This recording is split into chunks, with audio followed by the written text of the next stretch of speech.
আসসালামু আলাইকুম সবাইকে। আমি রামিসা আঞ্জুম নিপা। আজকে আমি তোমাদের সাথে আলোচনা করব হচ্ছে সেট এবং ফাংশন। আজকে হচ্ছে আমাদের সেকেন্ড আলোচনা। তো এই আলোচনায় হচ্ছে আমরা কি থেকে স্টার্ট করব? আজকে আমরা সার্বিক সেট থেকে শুরু করব। তো সার্বিক সেটটা কি? সার্বিক সেট হচ্ছে একটা সার্বিক সেটকে নরমালি বলা হয় ইউনিভার্সাল সেট। তার মানে কি? তার মানে হচ্ছে ইউনিভার্সাল সেট মানে হচ্ছে যে সেটের মধ্যে সর্বাধিক উপাদান থাকবে বা সবগুলো উপাদান থাকবে। এখন এই সার্বিক সেটটা একটু তোমার ডিপেন্ড করে যে কোন সেটের সাথে তুমি তুলনা করতেছো। মানে হচ্ছে মনে করো এ একটা সেট আছে, এই সেটটা হচ্ছে তোমার 1 2 3 আছে। এই এখন আরেকটা সেট কি বি, এই বি সেটে ধরো দুইটা উপাদান আছে 2 3।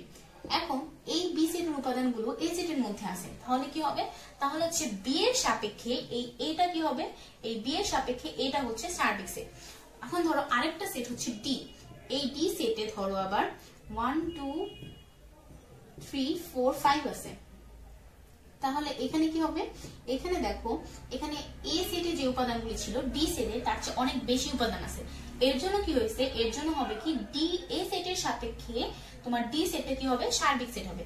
এই ডি সেটটা এ সেটেরও সার্বিক সেট, বি সেটেরও সার্বিক সেট। তার মানে কি? তার মানে হচ্ছে যে সেটের মধ্যে সবচেয়ে বেশি এলিমেন্ট আছে, মানে অন্য যে সেটগুলোর সাপেক্ষে ওই সেটের সবগুলো উপাদান আছে বা বেশি উপাদান আছে, সেটাই কি হবে? সার্বিক সেট হবে। সার্বিক সেট হচ্ছে ইউনিভার্সাল সেট বলে। আর এরপর হচ্ছে পূরক সেট। পূরক সেটটা কি? এই পূরক সেটের সাথে সার্বিক সেট হচ্ছে অনেক সম্পর্কিত। দেখো পূরক সেটটা কি? পূরক সেটটা হচ্ছে আমার এই সার্বিক সেট থেকে এই ইউনিভার্সাল সেট, সার্বিক সেট যেহেতু ইউনিভার্সাল সেট বলা হয় তাই এটাকে ইউ দ্বারা প্রকাশ করা হয়। এই ইউনিভার্সাল সেট থেকে যদি আমি কোনো যে এইসব সেট, যেসব সেটের সাপেক্ষে এইটা ইউনিভার্সাল সেট, এই সেটটা থেকে ধরো যদি আমরা ডি না লিখে ইউ লিখতাম, এটাকে যদি আমরা ইউনিভার্সাল সেট বানাই দিতাম, তাহলে এই ইউ এর সাপেক্ষে এই দুটো কি? এই দুটো হচ্ছে, এই দুটোর সাপেক্ষে যেহেতু ইউনিভার্সাল সেট তাই এই দুটোটা থেকে যদি আমি একটা বিয়োগ দিই, ধরো এ বিয়োগ দিই, তাহলে কি হবে? এই ইউনিভার্সাল থেকে এ বাদ দিছি, এইটাকেই বলা হবে কি? এটাকেই বলা হবে এ এর পূরক সেট। এই পূরক সেটটাকে উপরে এইভাবে সি দিয়ে লেখা হয় এর উপর। আচ্ছা, এর পূরক সেট যেহেতু, তাহলে আমরা এটা ইউনিভার্সাল সেট কি হবে? দেখো এখানে তাহলে আমরা ফার্স্টে ইউ এর মানগুলো লিখবো। কি হবে? 1 2 3 4 5। আর এর মানগুলো কি? এর মানগুলো হচ্ছে তোমার 1 2 3। এখন অনেকের কোশ্চেন থাকতে পারে যে হচ্ছে, আমার কাছে যেটা মনে হতো আগে, যে পূরক সেট আর হচ্ছে সেটের অন্তরের মধ্যে পার্থক্যটা কি? পূরক সেট আর সেটের অন্তরের মধ্যে পার্থক্যটা হচ্ছে এই জায়গাটাই যে এইখানে তোমার যে লাস্টে যে মানে দ্বিতীয় যে সেটটা ছিল, এই সেটে অবশ্যই প্রথম সেটের চেয়ে কম উপাদান থাকবে। এটা হচ্ছে মাস্ট। মানে হচ্ছে এখানে তোমার 3টে উপাদানই আছে, মানে হচ্ছে এখানে যদি 5টা উপাদান আছে, তাহলে এখানে এই 5টা উপাদানের অবশ্যই কম থাকবে, মানে এখানে কোনো এক্সট্রা উপাদান থাকবে না। মানে ধরো এখানে তোমার কখনোই 6 হইতে পারবে না সেকেন্ড সেটটায়, পূরক সেটে। ধরো এখানে এই সেটে যে উপাদানগুলো নাই, এই সেকেন্ড সেটে ওরকম কোনো উপাদান থাকতে পারবে না পূরক সেটে। কিন্তু এটা যদি সেটের অন্তর হইতো তাহলে এটা কিন্তু ঠিক হইতো, কিন্তু পূরক সেটের ক্ষেত্রে এটা ঠিক হবে না। এটার উদাহরণ তোমরা যদি দেখো যে হচ্ছে সেটের উদাহরণের আগের ম্যাটটাই যদি দেখো যে তোমার 6 নম্বর উদাহরণটা দেখো, 6 নম্বর উদাহরণ কিন্তু এটা দেখলে বোঝা যাবে যে হচ্ছে ওখানে একটা 9 এক্সট্রা ছিল ওই সেটের চেয়ে, কিন্তু ওইটা তোমার পূরক সেট হয়নি এর জন্য। আচ্ছা, তো এই পূরক সেটের অ্যান্সার কি হবে? পূরক সেটের অ্যান্সার হবে 4 5। কারণ কি? কারণ হচ্ছে এই তিনটা কি যাবে, যেহেতু বাদ মানে হচ্ছে এই সেটের উপাদানগুলো এখান থেকে বাদ যাবে এ থেকে। তো ইউনিভার্সাল সেট থেকে যদি 3টে উপাদান বাদ যায় তাহলে কি থাকে? থাকে হচ্ছে 4 আর 5। তার মানে এটা অ্যান্সার হবে কি? 4 আর 5। আচ্ছা, এখানে একটা উদাহরণ ছিল যে এখানে ইউনিভার্সাল সেট বলা হয়েছে অনেক বড় একটা, যে হচ্ছে 1 থেকে 7 পর্যন্ত একটা ইউনিভার্সাল সেট দেওয়া আছে। তো আমরা যদি পড়ি এটা, যে উদাহরণ 7 নাম্বারটা, তাহলে এখানে ইউনিভার্সাল সেট কি বলা হয়েছে? ইউ ইকুয়াল টু কি? ইউ ইকুয়াল টু আছে 1 2 3 4 5 6 7। মানে কি? এখানে 7টা উপাদান আছে। এরপর কি বলা হয়েছে? এখানে বলা হয়েছে এর মান দেওয়া আছে এবং বির মান দেওয়া আছে। যদি এ ইকুয়াল টু কি লিখি আমরা? এ ইকুয়াল টু যদি লিখি 2 4 6 7, আর বি ইকুয়াল টু কি লেখা ছিল? বি ইকুয়াল টু হচ্ছে 1 3 5। এখানে আমাকে কি বলছে? এর পূরক সেট এবং বির পূরক সেট বের করতে বলছে। এর পূরক সেট বের করলে আমরা কি করব, ইউ থেকে মানে ইউনিভার্সাল সেট থেকে এটাকে বাদ দিয়ে দিব। তো বাদ দিই আমরা, এখানে 1 2 3 4 5 6 7 পর্যন্ত আছে। এখান থেকে আমরা কি বাদ দিব, এখান থেকে বাদ দিব আমরা 2 4 6 7 2 4 6 7। তাহলে আমার অ্যান্সারটা কি হবে, অ্যান্সারটা আমার হবে কি, এই 2 4 6 7 বাদ অ্যান্সার হবে আমার 1 3 5, মানে এর পূরক সেট কি 1 3 5। আবার যদি আমরা বি এর পূরক সেট বের করি তাহলে কি হবে, আবার ইউনিভার্সাল সেট থেকে আমার বিটা বাদ যাবে। তাহলে কি হবে, এখানে ইউনিভার্সাল সেটের সবগুলো উপাদান আমরা লিখবো ফার্স্টে 1 2 3 4 5 6 7 এবং বি এর মানটা কি, বি এর মান ছিল 1 3 5। এগুলো যদি আমরা এখন বাদ দেই এ থেকে সরি ইউ থেকে, কি কি বাদ দিব 1 3 5, তাহলে আমার কি থাকবে, আমার থাকবে হচ্ছে 2 2 4 6 আর 7। তার মানে এটাই হচ্ছে আমার কি বি এর পূরক সেট। আচ্ছা এরপর কি সংযোগ সেট। সংযোগ সেটটা হচ্ছে দুইটা সেটের মধ্যে যেই উপাদানগুলো আছে সবগুলো উপাদানকে আমরা নিয়ে নিব, ঠিক আছে, এটাই হচ্ছে আমার সংযোগ সেট। ধরো উদাহরণ 8 এ লেখা আছে, কিংবা যে কোনো একটা উদাহরণ ধরতে পারো, 8টাই ধরি উদাহরণ 8 এ কি বলা হয়েছে যে একটা সেট হচ্ছে সি, এই সি সেটে বলা হয়েছে আমার 3 4 5, আর ডি তে বলা হয়েছে কি, ডি তে বলা হয়েছে 4 6 8। মানে এখন যদি আমরা এটাকে সংযোগ সেট করি তার মানে কি এটাকে একসাথে করব, এর জন্য এটাকে ইউনিয়ন বলা হয়, মানে সি ইউনিয়ন ডি। আর ইউনিয়নটাকে এইভাবে ইউ আকারে লেখা হয়, কারণ কি এখানে ইউনিয়ন থেকে আসছে এই ইউটা, ইউনিয়ন, ঠিক আছে, যেহেতু এটা ইউনিয়ন থেকে আসছে তাই কি হবে, এখানে এটাকে সবগুলো উপাদান এখানে এসে পড়বে, এখান থেকে ইউনিয়ন করে মানে সি ইউনিয়ন অফ টি কি হবে 4 6 8। তো এটার অ্যান্সার কি হবে, অ্যান্সার হবে সবগুলো উপাদান এসে পড়বে, এখানে 3 আসবে 4 আসবে 5 আসবে 6 আসবে 8 আসবে। মানে ঠিক ইউনিয়নটা হচ্ছে অনেক উদার, কোনো উপাদানটাকে বাদ দিতে চায় না, ও সব উপাদানকে নিয়ে নিবে, এর জন্য হচ্ছে ইউনিয়নটাতে সব উপাদান এসে পড়ে। আচ্ছা আরেকটা কি আছে, এটা হচ্ছে ছেদ সেট। এখন ছেদ সেট কি, ছেদ হচ্ছে ইউনিয়নের একদম বিপরীত। ছেদটা কি, ছেদটা হচ্ছে বাদ দিয়ে দিবে, মানে ওরা কমন ছাড়া নিবে না, যেই সব উপাদানগুলো কমন থাকে সেই উপাদানগুলো শুধু ওরা নিবে। যদি আমরা উদাহরণ 9 দেখি তাহলে এখানে পি আবার তোমার গঠন পদ্ধতিতে দেওয়া হয়েছে, এটাকে তালিকা পদ্ধতিতে প্রকাশ করতে হবে। পি কি বলছে, এক্স বিলংস টু এন মানে ন্যাচারাল নাম্বার, তারপর বলছে হচ্ছে কি হবে 2 এর থেকে বড় হবে, আর কি 6 থেকে সমান বা ছোট হবে। আরেকটা কি বলা হয়েছে কিউ, কিউ কি বলা হয়েছে, x belongs to natural number, বলা হয়েছে যে এক্স হবে জোড় সংখ্যা, আর কি আর হচ্ছে 8 এর সমান কিংবা ছোট। তাহলে এখানে পি এর মানগুলো কি হবে, পি ইকুয়াল টু হবে 3 4 5 6, আর কিউ ইকুয়াল টু কি হবে, কিউ ইকুয়াল টু হবে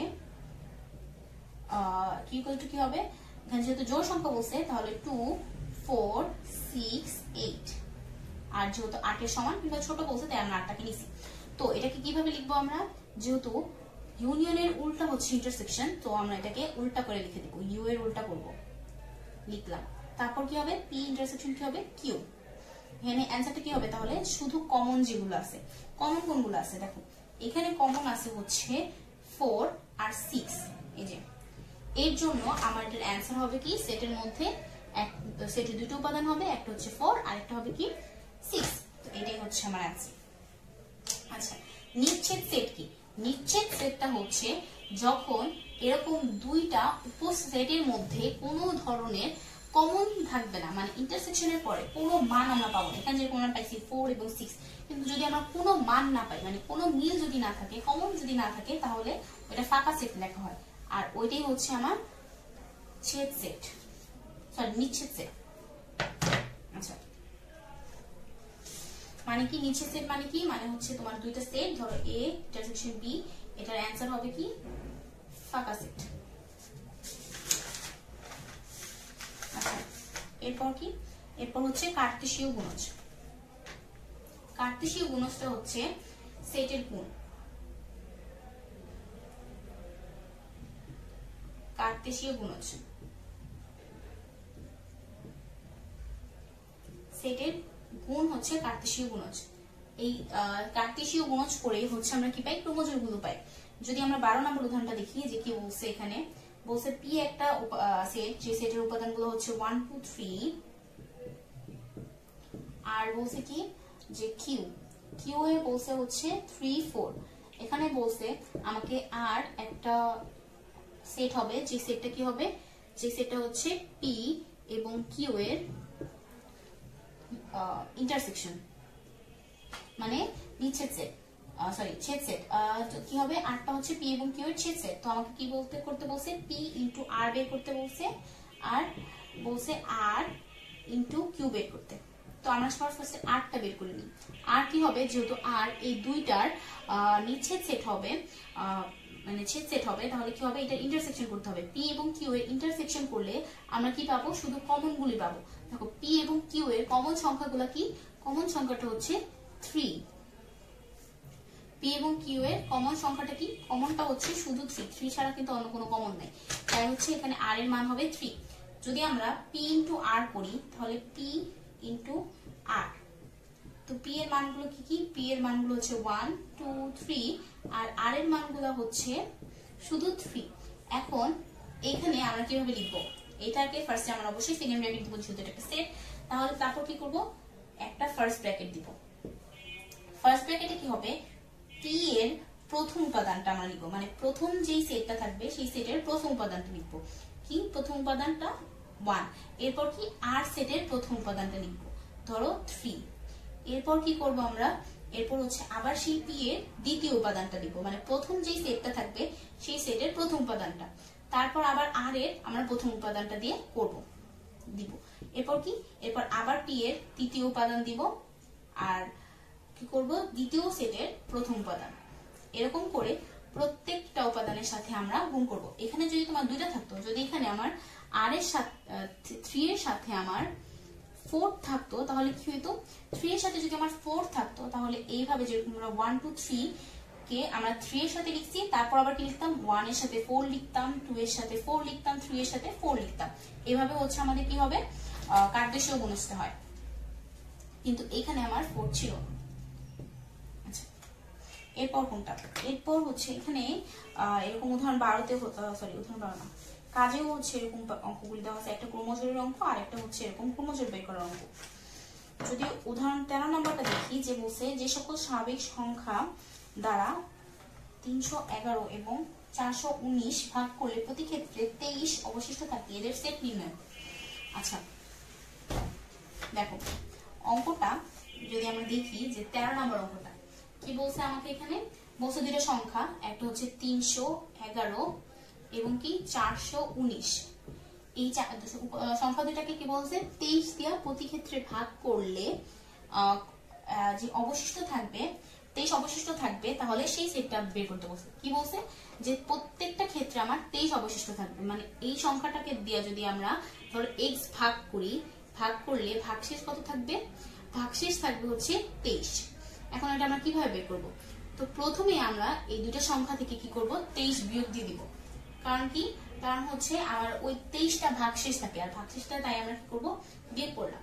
যদি আমরা 23 বিয়োগ করি তাহলে কি হবে, এখানে হবে 8, এখানে হবে 8, আর এখানে হবে 2। ঠিক আছে, এটা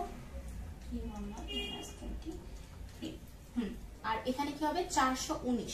419 থেকে আমরা কি বের করব, বিয়োগ দিব, 23 বিয়োগ দিব। 23 বিয়োগ দিলে কত থাকে, 396। 419 থেকে যদি আমরা 396 থাকে, তো কি করতে হবে এখন, যে জিনিসটা মাথায় রাখতে হবে সেটা হচ্ছে, এই যে দুইটা সংখ্যা আমরা বের করছি, এই 228 এবং 336, এই 336 এগুলার কি বের করতে হবে, আমার গুণনীয়ক গুলো বের করতে হবে। কিন্তু গুণনীয়ক বের করার আগে মাথায় রাখতে হবে যে 23 এর ছোট কোনো গুণনীয়ক এখানে আসবে না। কারণ কি, যখন এখানে 23 এর ছোট কোনো গুণনীয়ক, যেরকম হচ্ছে 2, 2 যদি এখানে আয়সা পড়ে, যে 2 কে আমরা যদি গুণনীয়ক হিসেবে ধরি, তাহলে এই 288 পর মানে 288 পরও দেখা যাবে 300, তারপর হচ্ছে 290, এইসব গুলোতে ভাগ যাবে। তখন আমার আর 23 অবশিষ্ট থাকে না।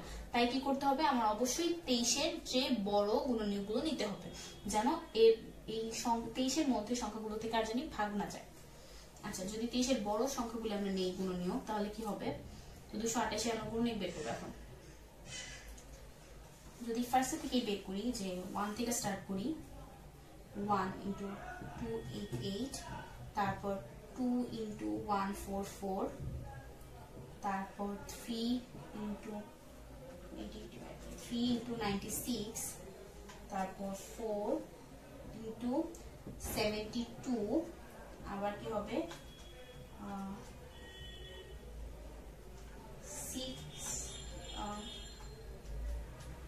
6 into হচ্ছে 48, তারপর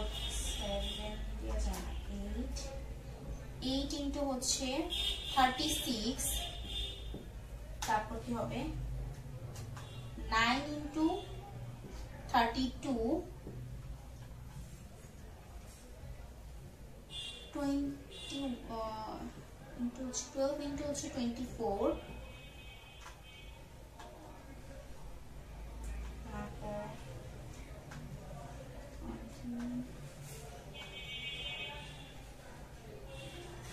16 into 18। তো এখানে কি হবে তাহলে, যেহেতু 23-এর বড়, তাহলে আমার কোনগুলো অ্যাড হবে, শুধু এই যে এইগুলি আমার অ্যাড হবে, মানে এই বাকিগুলি সব বাদ যাবে। কোনগুলো থাকবে, শুধু এই যে এইগুলো থাকবে আমার, এই যে এই সাইডের গুলি। আচ্ছা, এরকম করে যদি আমরা 396টা বের করি, তাহলে কি হবে 1 into হচ্ছে 396, 2 into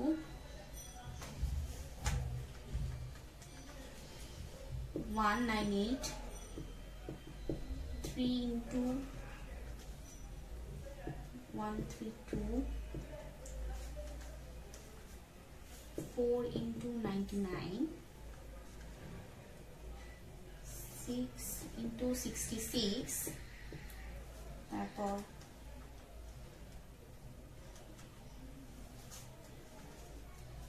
9 into 44,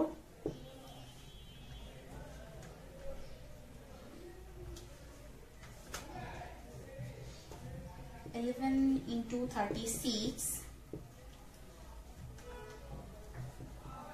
12 into 33,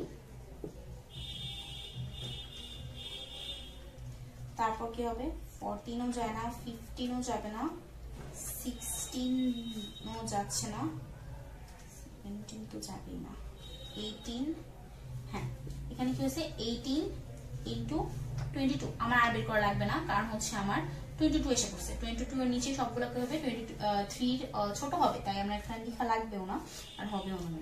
যাই হোক, তো এখানে আমার কি কোন গুণনীয়কগুলো অ্যাড হবে, এখানে শুধু এই যে 23 থেকে বড় মানে 33 থেকে শুরু করে এই 396 এই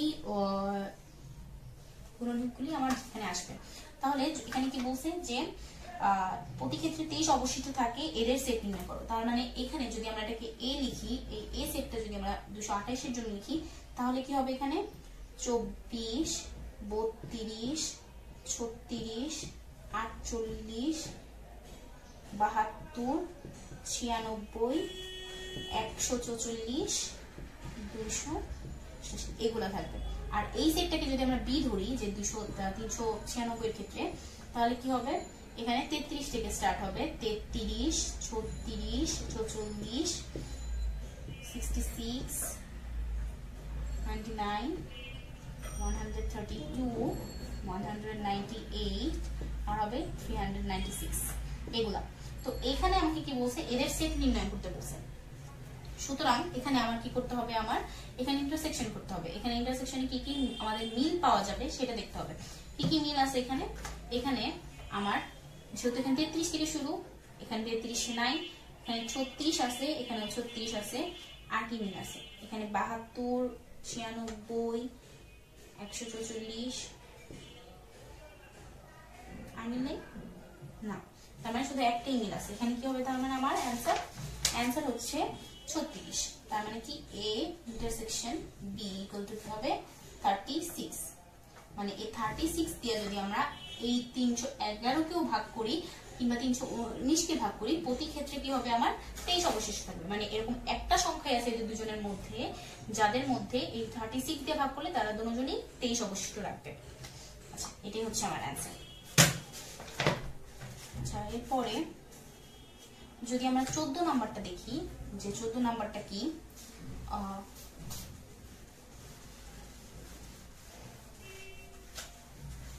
14 নাম্বারটা হচ্ছে আমার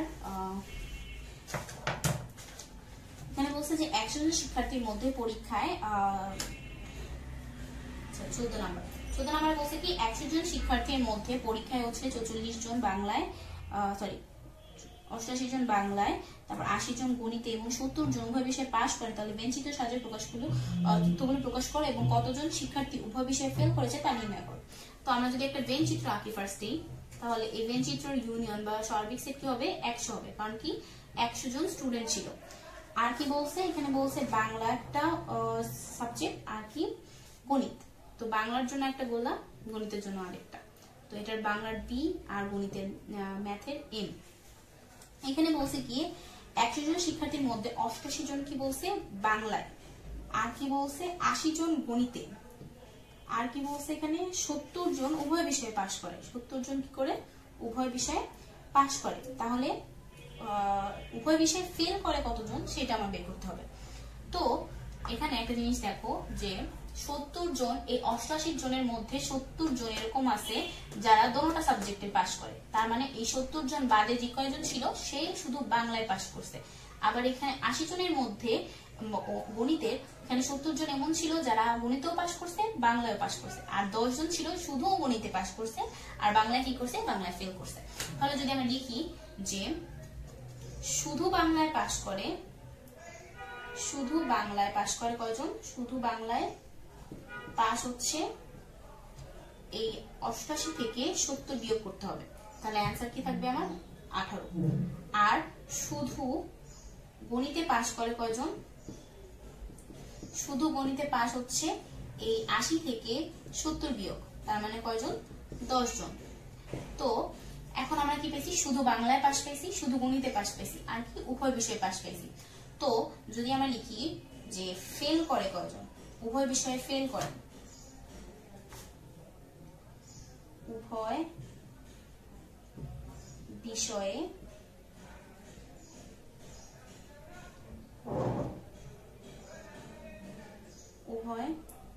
ফেল করে, উভয় বিষয়ে ফেল করে কয়জন। তো এখানে কি লিখবো, ফার্স্টে আমরা লিখবো 100, যেহেতু পুরো মানুষ ছিল আমার 100, তাই 100 থেকে আমার কি দিব বিয়োগ দিব, 100 থেকে বিয়োগ দিব হচ্ছে 70 জন, কারণ 70 জন কি করছে, 70 জন উভয় বিষয়ে পাশ করছে। তারপর বিয়োগ দিব কয়জন, শুধু বাংলায় পাশ করছে 18 জন। তারপর বিয়োগ দিব হচ্ছে 10 জন, মানে শুধু ইংরেজি গণিতে পাশ করছে। তাহলে এরপর যদি আমরা যোগ বিয়োগ করি তাহলে কি হবে, এখানে 80, 90, 98, তার মানে কি 100 মাইনাস 98, তার মানে কি 2 জন হচ্ছে উভয় বিষয়ে কি করে ফেল করে। তার মানে উভয় বিষয়ে ফেল করে কয়জন, 2 জন শিক্ষার্থী। এটাই হচ্ছে আজকের ম্যাথ।